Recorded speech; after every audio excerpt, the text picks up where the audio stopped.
sur Sud FM. Sud FM, l'info, c'est ici. Sud Matin, c'est la ronde des infos sur Sud FM, Sen Radio 98.5. Bonjour Adjaratou Isseignan. Bonjour Maria. 6h45, première édition de ce bloc d'information. On démarre avec l'affaire Ousmane Sonko. Qui domine l'actualité, la résistance face à l'oppression, un droit que Ousmane Sonko invoque face à la levée imminente de son immunité parlementaire après une procédure viciée entamée sur la base d'un complot ourdi pour le liquider. Le leader du parti PASTEF, les Patriotes, avertit il ne va déférer à aucune convocation alors que l'opposant accusé de viol pourra aussitôt être entendu ou même arrêté après la levée en plénière ce vendredi de son immunité par le vote de la majorité, explique Maître Abdoulaye Babou à Ziguinchor. L'alerte est déjà lancée, une opération inédite de ramassage de pneus hier soir dans la ville sous surveillance comme la capitale. Y'en a marre appelle à la résistance, appelle une grande mobilisation vendredi prochain. Et puis une mobilisation nationale qui se poursuit contre la pandémie du coronavirus. Les opérations de vaccination se déroulent un peu partout sur l'étendue du territoire. Et le développement de tous ces titres, c'est juste après ceci.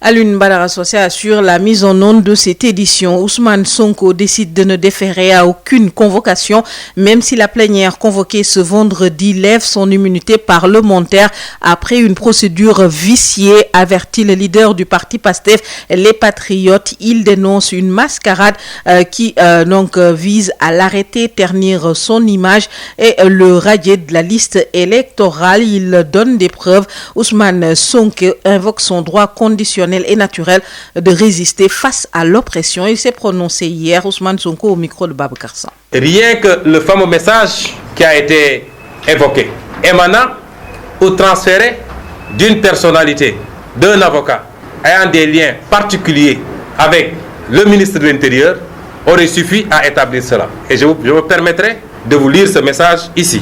Nous avons fait constater par voie d'huissier, et c'est un élément important. Et lorsque, dans ce message, transféré par cette personnalité, à destination d'un de mes avocats, il est dit, j'ouvre les guillemets, un conseil très important dans ce dossier DSK. L'envoyer en prison n'est pas une bonne solution. Cela va entrer le pays dans un cycle de manifestation pour sa liberté ici comme à l'étranger. Après la levée de son immunité, il faudra juste que les enquêteurs lui envoient sa convocation. Il vient répondre, il le laisse rentrer pour revenir le lendemain jusqu'à la fin de son audition. Le juge organise le procès et les avocats vont le pousser à avouer publiquement le rapport sexuel. Cela suffit et là il sera discrédité devant l'opinion. Aller vers la condamnation serait une grosse erreur et cela va installer le pays dans un cycle de manifestation. Mais libre, cette image de DSK va le suivre partout. Pour ce peuple qui nous regarde et qui peut se poser certaines questions, je tiens à répondre à une question centrale. Parce que le débat qui va être agité, c'est de dire, il avait dit que si on lève son immunité, il répond à la minute qui suit. Et donc, si l'immunité est levée demain, il doit aller répondre. Si vous réécoutez ma sortie, j'avais dit, si mon immunité est levée et que les règles prévues pour la levée de cette immunité sont respectées, je répondrai immédiatement. Et je veux dire au peuple sénégalais que ces règles n'ont pas été respectées. Pour lever l'immunité, il y a une voie à suivre. Et cette voie-là n'a pas été suivie par l'Assemblée nationale. Premièrement, l'Assemblée nationale reçoit un dossier qui ne comporte même pas le réquisitoire du procureur, mais qui commence avec la lettre très tendancieuse du juge d'instruction, M. Mamadou Seck. Mais le plus important, c'est que 2 membres de la commission ont démissionné de cette commission, alors que la loi a dit qu'il faut obligatoirement 11 membres pour délibérer.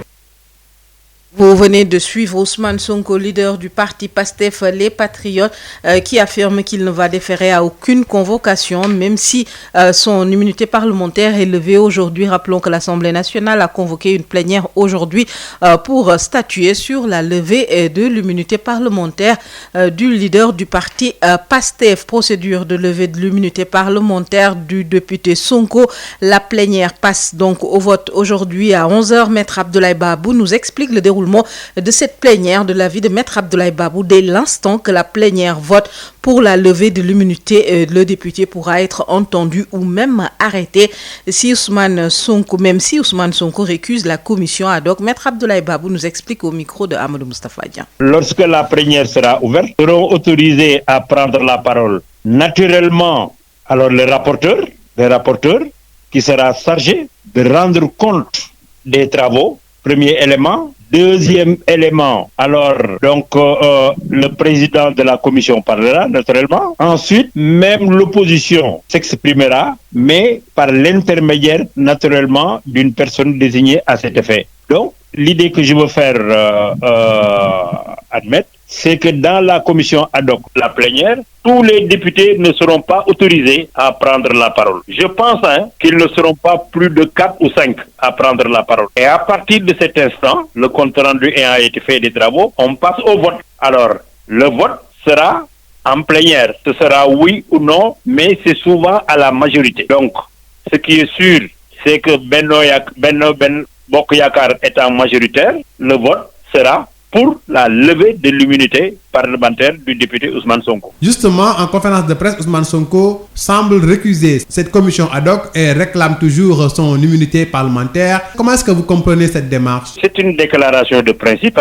c'est beaucoup plus une déclaration politique, parce que quand la commission ad hoc va lever son immunité parlementaire, mais c'est un organe de l'Assemblée nationale qui est régulièrement habitué à faire ce travail.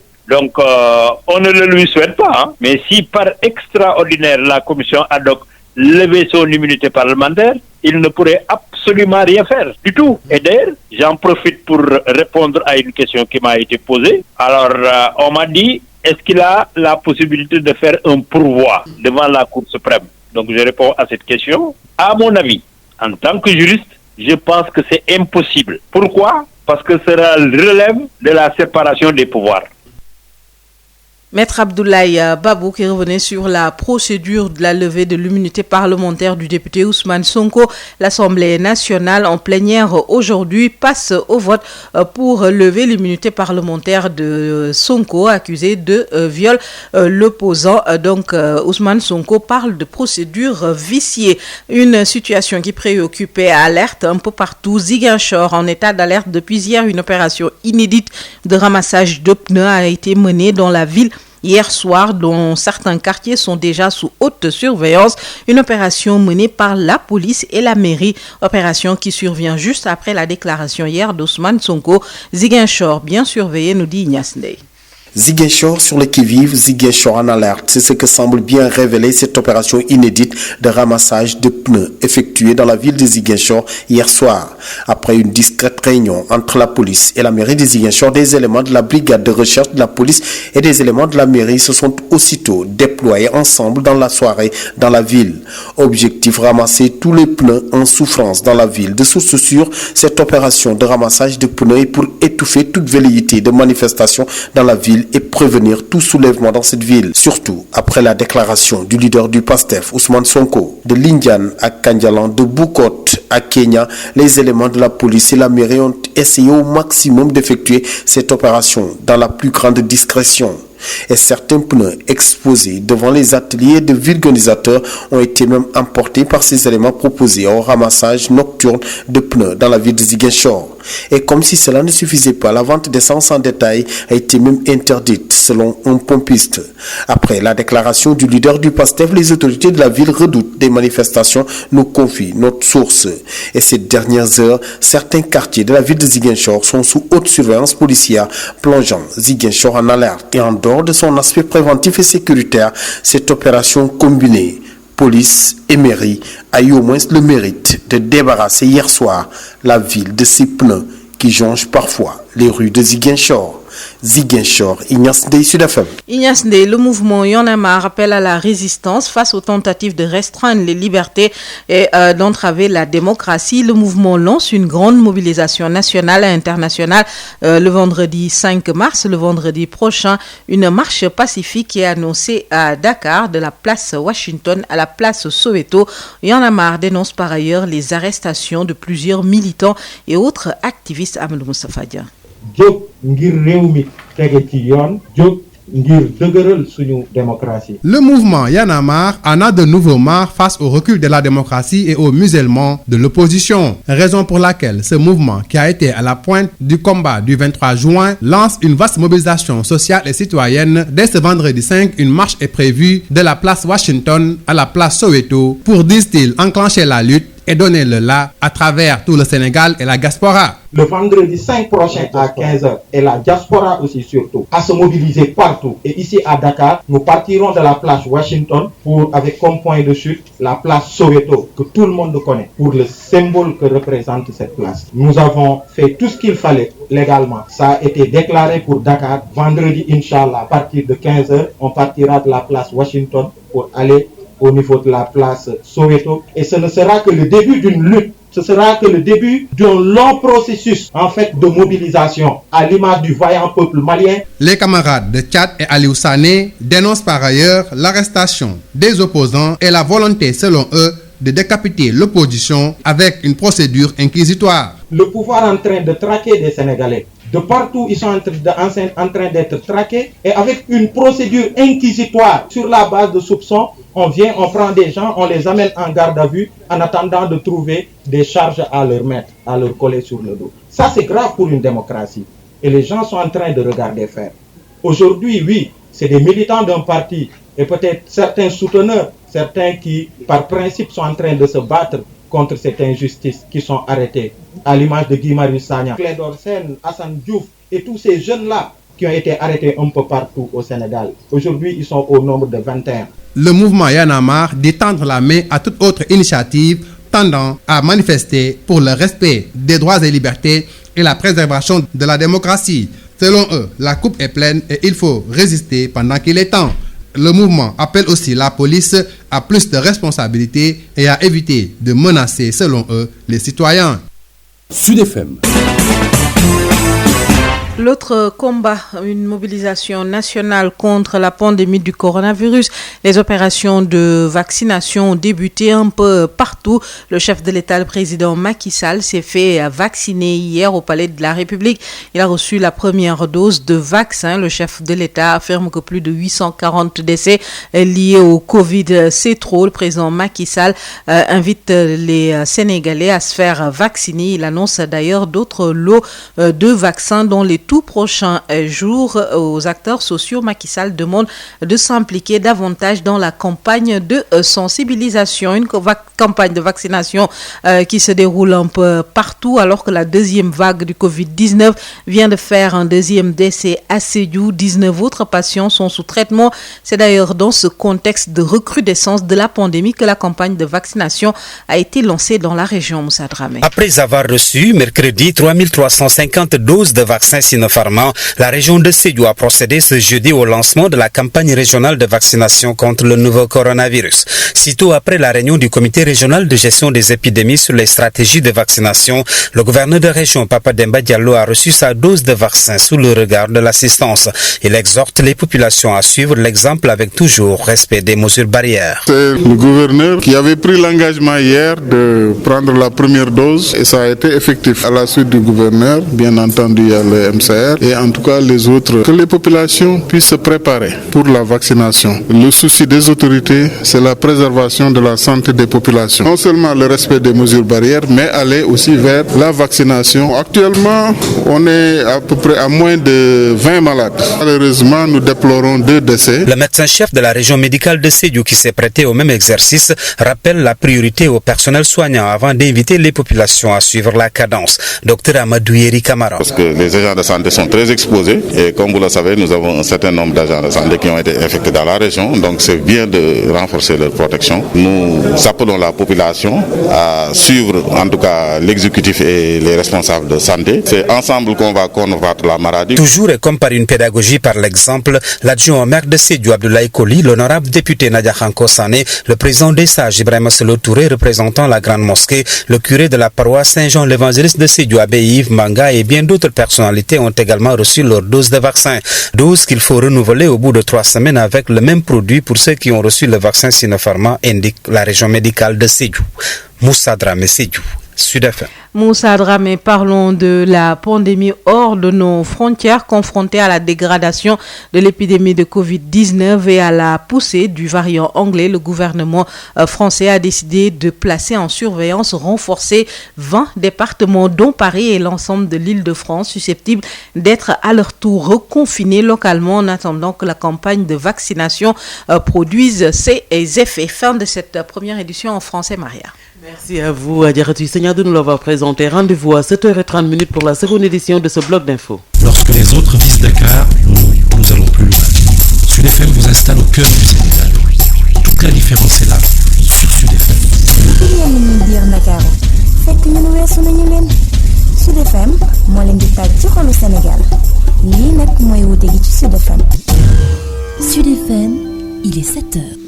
juróom-ñaari waxtu ci Sud FM seen rajo 98.5 ci Ndakaaru lëkkaloog suñuy diiwaan salaamaaleykum Hadj Maodo Faye. aleykum salaam soxna Maria. xibaar yi ñu tàmbali ko ak li nga xam ne moom la ñu dippee mbirum Ousmane Sonko. kay démb am na waxtaan wu yaatu woo xam ne wi xutba la goog daanaka def na ko moom Ousmane Sonko daan ci dikk léegi sax dégluwaat ay kàddoom gannaaw ba nga xamee ne taxaw temm ak dërlu yi tamit jot na waaye Y'en a marre na ñoom fas yéene nañoo ñoom tamit dajale seen bopp itam taxaw temm daan ci dikk léegi ci biir xabaar yi daañu dem itam ba diwaanu Ziguinchor dajale gu gaa yi doon dajale pëne yi daal ngir itam loolee itam xëy na setal gox yooyu la wala daal ñu denc ko daan ci dikk léegi toftal ci incha allah yeneen i xabaar. ay ceeb bu ñu taaxirloo mu daal di yaatal moom Hadj Maodo Faye. Maodo Faye jërë ngeen jëf mbokk yi gannaaw ba ñu leen nuyoo ci ànd gi ngeen ànd ak noonu Ousmane Sonko di kenn ci mbër yi nga xamee ne dañuy yëngu ci wàllu politique moom nee na fii nu toll nii woo gi nu koy woo du ca dem ndax kët ne li sabab bi bokk na ca la tax du dem mooy commission bi nga xam ne moom la ñu duppee ad hoc ñoom li ñu ko sampee ngir war a mën a ñori kiiraayam campiin wa moo jaarut ci yoon te tamit dafa jalgati charte yi tey nag ci àjjuma ji nee ñu lenn ci ñoom ñëpp député yi daañu daje ngir xool daal kiiraayam googule nu ñu koy daal di summee njëri ko ngir bu ko defee mu mën a daal di dem di uy ji buur moom nag ki mu ci tuumaal ak itam mbir mi ak complot bu mu ci tudd joxuñu ci kenn ku dul njiit réew mi di Macky Sall ñu déglu Ousmane Sonko. may wax nag Macky Sall moom ci boppam ak ñi mu àndal nekkoon léegi de seeni pexe xam nañ ko te fi ngeen ñu woo mën nañ leen fi fekk te jël nañu suñuy matuwaay. may leeral benn mbir bu am solo mbir moomu mooy sénégalais yépp mën nañu après wax ni Ousmane Sonko moo ne woon keroog bu ñu yëkkatee sama mbalaanu kiiraay muy sama immunité keroog googu laay dem uyu ji buñ ma wooyee ma wax ni dama ne woon bu dee jaar nañu ci yoon bi nga xam ne moom la constitution teg moom la règlement intérieur de l'Assemblée nationale nga xam ne loi organique teg saa suñu jaaree foofu respecté ko bu ñu yëkkatee sama mbalaanu kiiraay ma dem fa may wax Sénégalais nag dañoo respecté wul loolu moo tax ma ne tey ak lu mun a am Assemblée nationale man mii sama immunité da jógewu fi lii ab complot la ndax bi ñu demee ba ne ndaw si ku la jël si bi mu demee ba xam ni sës na mu ne xaw ma naka Ahmed Mbaye ñu woo kooku ne ko yow noo def ba jël si ko mu ne damaa woo sama benn xaritu avocat bi woo médecin ñu ñëw jël si ma dem jëli ko ñëpp dégg ngeen ab message boo xam ne ab avocat buñ ci tudd te ma wax leen ni loola ngi waaj a tas baro bi fi mu toll nii sànq rek réunion am na yoo xam ne ci yooyu la avocat buñ ci tudd ne moom moo bind na bindul man xaw ma te ñëpp xam ni avocat boobu dafa jege torop kii di ministre de l'intérieur tey nga xam ne moo nekk ci complot bi ba ci baat bi loolu rek a taxoon sax ñu fal ko foofu mu nekk noonu ndax ñëpp xam nañ ni moom mooy l'homme des sales missions CREI pour liquider Karim sale mission agence judiciaire de l'État pour liquider Karim Khalifa ñu ne ko léegi demal ministère de l'intérieur pour liquider Sonko moom mu mun a jël daal di bind daal di transférer ab message transférer ko kenn ci samay avocat te li andi transfert bi mooy bi ñu tuddee turam rek dafa woo sama avocat ne ko am naa problème waruñu woon tudd sama tur ci lii rawatina sama vie privée nangam bi mu raccroché léeg-léeg xam nga dernier numéro bi nga woo booy gaawtu mun nga juum yónnee ko kooka moo tax message bi egsi foofa seeni pexe dañoo xamul luy yàlla Macky Sall defe naa dafa gëmul yàlla moom ci boppam. Macky Sall dafa gëmul yàlla moom la kii di Ousmane Sonko rotale kàddoom yooyu li aju tamit ci kiiraayam muri gu ñu koy muri Ousmane Sonko ci wàllu plénière beeg yi ci tudd Me Abdoulaye Babou xam-xama màcc ci wàllu fànn boobule mi ngi ñuy xamal ci yoon ni yëf yi di jaare ak ni muy déroulé maanaam ñu déglu ko ci micro Amadou Moustapha Dieng. li wóor ba wóor c'est que rapporteur bi dana wax président bi dana wax ku ci contre et cetera da nga wax mais daal du ñu passé juróom léegi nag suñu defee loolu après ñu voté suñu voté à la majorité est-ce que danañu yóbbu génnee kiraay bi waaw wala déet mais fii moom puisque waa Benno Bokk Yaakaar ñoom ñoo ëpp amul benn suspense ñoom ñi voté woon ci groupe boobu groupe majoritaire bi très certainement ñooy voté dindi kiiraay bi suñu dindee kiiraay bi moog ñëpp a yem kon Ousmane Sonko moog ñëpp a yem mais lu tere député la kenn dàq ko député de dañoo génne malaanum kiiraay mi pour lii mais il reste député. ginnaaw loolu Ousmane Sonko moom ci boppam mi ngi bañ liggéeyu commission bi lee te it di ko ŋàññ ni ki noonu sax mi ngi xam ne moom ba léegi day wëy di am malaanu kiiraayam boobu lee mbir moomu noo ko gisee. mais wax li la neex su dee kay wax na li la neex jeexal nay wax lu ci ba mais lii la yoon tëral. su yoon defee liggéeyam moom pare na ci su dee nag du dem loolu beneen débat la kenn accès gu ci du dëgg voilà dañuy tant que quorum xam nga luy quorum mooy fukk yooyu ak benn ñu diviser ko par 2 tant que mi ngi am 6 commissaires war nañoo mën a liggéey mais nag ñey teew di voter ci commission ad hoc bi nañu nekk quorum. kon bu ñu la déggee bu baax bu plénière bi wootee ne waaw dañu war a yëkkati malaan boobule rek ca saasa rek Ousmane Sonko dootul am malaanu kiiraay boobule. évidemment su dee kay amatul malaanum kiiraay yoon mën na dem c'est tout su ko yoon wooyee mu ñëw su ñëwul ñu dem jëli ko loolu amul sax sikki sàkka ndax malaanum kiiraay bi yëkkati nañ ko. moo tax ma foog ni man ci sama gis-gis que décision plénière boobu su yëkkatee. alors malaanu Ousmane Sonko sayee day daal di voilà su valable nag su boobaa mën nañ ko topp ci lépp coow li yëpp mën nañ ko cee topp te suñ ko wooyee dafa war a dem. Maître Abdoulaye Babou maay sant di la gërëm. ca Casamance bu ñu fa demee ci diwaanu Ziguinchor mbaa du ñoom dañoo tàmbali xaat di jatu ak itam dara ak di jatarlu parce que mbir mi nee ñu daal dafa jaaxal nit ñi loolu dañoo xëy rek di dajale pneu ya kilifa yi daal di denc di dajale pneu yi ca mbedd ma. ñu ne déetawaay quartier yu bare tamit ñi nga taxaw temb daal kaaraange gi nekk fa lu xew Ignace Ndeye. Ziguinchor mu ngi en alerte li koy wane moo di opération bi nga xamante ni nemmeeku nañ ko démb ci ngoon fii ci diwaanu Ziguinchor di opération bu doy waar di ay policier ak waa mairie di wër ci mbedd yi di ramasser li nga xamante ni moom mooy ay pneu yu nekk ci biir dëkk bi. loolu bàyyeekoo ci benn opération bi nga xamante ni waa police ak mairie ñoo ko daal di nas démb ci guddi ba tax na ci biir mbedd Ziguinchor yi ci quartier yu bëri jot nañ faa ramasser daal di for ay pneu yu bëri ci yenn ci suñu xibaar yu fa si jàpp nañu ni sax ramasser pneu yi ni mel nekkul rek lu dul jël ay matuwaay pour dakkal bépp manifester. jël déjà seen matuwaay ba tax nay quartier ca Lindiane ba ci quartier Kandialan ca Bukot ba ci quartier Kenya élément police ak élément mairie yi jaar nañ fa pour ramasser li nga xamante ni moom mooy pneu yi nekk ci biir mbedd yi pneu yi ni mel nag ñu fàttaliku sax ñu bëri suñuy manifester moom la ñuy daal di jël daal di ko lakk ba tax na sax am na yenn pneu yi nga xamante ni ci yenn atelier de vulgarisateur moom la ñuy teg ci kanam atelier yi pour ñu xam ni fii dañ fiy defar ay pneu jot nañ ko ramasser yenn ci pneu yi ni mel ci opération de ramassage wàllu pneu bi ni mel ni loolu doyul benn pompiste daal di ñu dénk ni jàpp ni du ñu nangu jaay essence en détail loolu yëpp bàyyeekoo ci déclaration bi nga xamante ni leader Pastef def na ko bi mu ko defee la ndaje bi daal di am ay élément police ak ay élément mairie daal di wàcc ci mbedd Ziguinchor yi ci guddi pour ramasser ay pneu ba tax na yenn ci quartier yi nekk fii ci diwaanu Ziguinchor ñu ngi sous haute surveillance daal di plonger nag Ziguinchor en alerte su fekkee ni opération bi ni mel pour artu la ak gën a aar indi kaaraange njëriñu opération bi bokk na ci tax na ba ay yenn pneu yi nga xamante nañ daan gis ci mbedd bi yëkkati nañ ko jëlee nañ ko fa Ziguinchor Ignace Ndeye Sud FM. Ignace ñu ngi lay jaajëfal bu baax a baax li aju yi tamit ci loolu mu mbootaay gi ñu duppee Y'en a marre ñoom nee ñu nañu taxaw rek dërlu jàkkaarloo ak lii nga xam ne tam moom moo di rek fànq gu ñu bëgg a fànq liberté nit ñi ba kenn du jóg kenn du wax dara démocratie bi itam ñu bëgg ko faagaagal mbootaay googu nag ñoom nee ñu dañu mobiliser wu maanaam dajaloo gurgur seen bopp ba nekk lim bu mat sëkk juróomi fan nee ñu ci weeru mars wi nga xam ne moom la ñu dëgmal fii ci biir Ndakaaru daañu dox nag dox boo xam ne doxu jàmm lay doon waaye nag fokk itam ñu wane daal li nga xam ne moo di seenu naqar ndax yëf yi fi mu toll nii ku ba aw xët dana daal di nàcc Moustapha Dieng.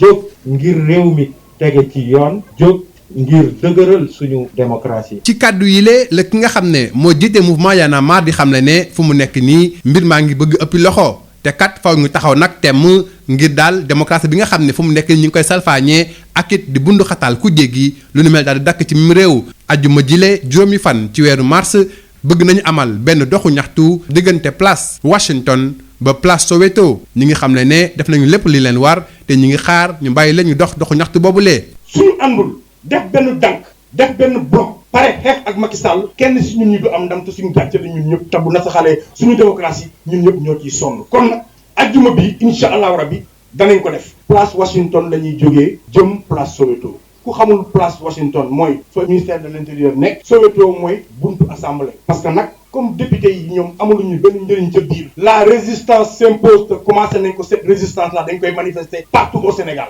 et partout dans le monde na adduna bi yëg ne Sénégal yëngu na parce que maliens yi ëpp ñu fula maliens yi ëpp ñu fula.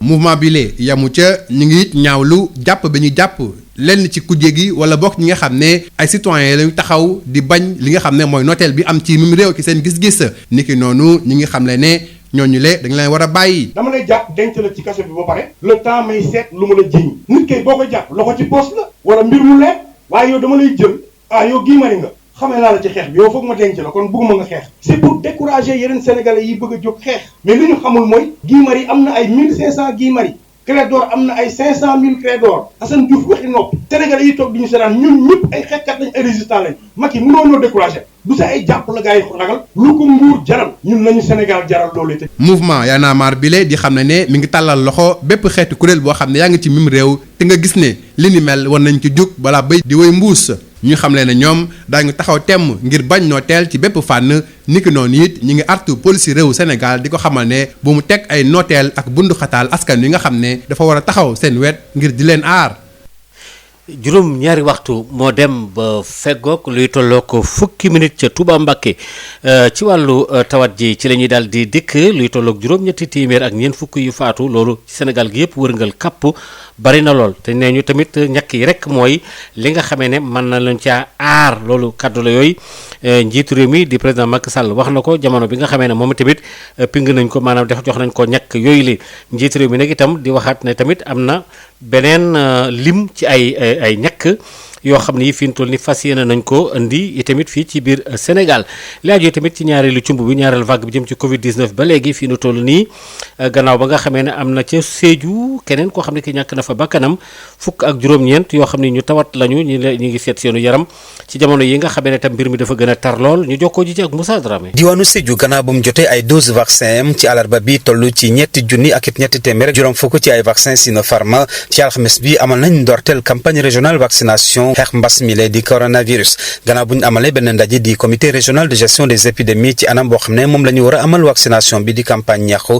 kii di gouverneur de région Papa Demba Diallo jot naa vacciné wu ci teewaayu ñëpp mu ngi soññi mboolem askan wi ñi def li ni mel waaye tamit sàmmonteeg digle. gouverneur moo jëkk jël dose am médecin chef topp si monsieur le maire topp si honorable député Nayan Kotou Sané topp si également kon nag dañ leen di ñaax rek ñu gën a taxaw vacciner leen rapidement ndaxte loolu moo ñuy aar da ngay vacciner wu ba pare continuer di takk masque yi tey jii am nañu lu nga xam ni yées na ñaar fukki malade mais itam ñi ngi méttitlu ñaari ñi nga xam ni génn nañ si àddina loolu dafay wane ne rek ba léegi feebar bi mu ngi fi. médecin chef région médicale bu Sédhiou di docteur Amadou Yeri Camara def na li ni mel am na it def na li ni mel di fàttali leen tamit waa kër docteur yi ñooy njëkk ñàkku te it askan yi war nañ ci topp. dañu war a vacciner wu pour que ñu xam ne état bi lu muy digle da ci njëkk ñaan tamit ñi nga xam ne ñu ngi diriger ay services dans le secteur de la santé yëpp ñu njëkk vacciner wu yeneen dëkk yi li ñu am comme personnel de santé ñun amuñu ko donc il faut ñu def attention rassemblement yi ñu moytu ko. mu nekk tërërin boo xam ne it kilifa yi ñoo ci jiitu ñu sopp lool askan yi war ci topp bokk na ci l'adjoint maire bu Sédhiou di Abdoulaye Koli honorable député Nadia Khanko Sané njiitum kilifa yi di Ibrahima Solo Touré teew feet jumaa ju mag bi waaye tamit curé paroisse Saint-Jean l'évangéliste bu Sédhiou di abbé Yves Manga ak it ñeneen ñoo xam ne jot nañ ci am seeni dose ne ñu it dose boobu la it sax amee ñett ay bés war nañ ko feddaluwaat waaye it ak vaccin boo xam ne it moom lañ ko doore di Sinopharm ki xam ne di ni mel di région médicale bu Sédhiou ci doon jokkoo ak yéen Sédhiou Moussa Dramé pour Sud FM. Moussa ñu ngi lay jaajëfal bu baax a baax ñu dem ba Ndar préfet bu nekk ci département bu Ndar am na ci alxames ji béréb yi mu doon seet yi nga xam ne dañu fa doon tabbalaat ñi nga xamee ne dañoo loru ci langue de barbarie ci ak itam bël bi foofee ci jugub Modou Ndiaye mi nga xam ne tamit moom wax na ne rek daal ne daal am na ci mbégte loolu itam ci li nga xam ne moo aju ci wàllu set gi béréb yooyu la set Yves Tendeng.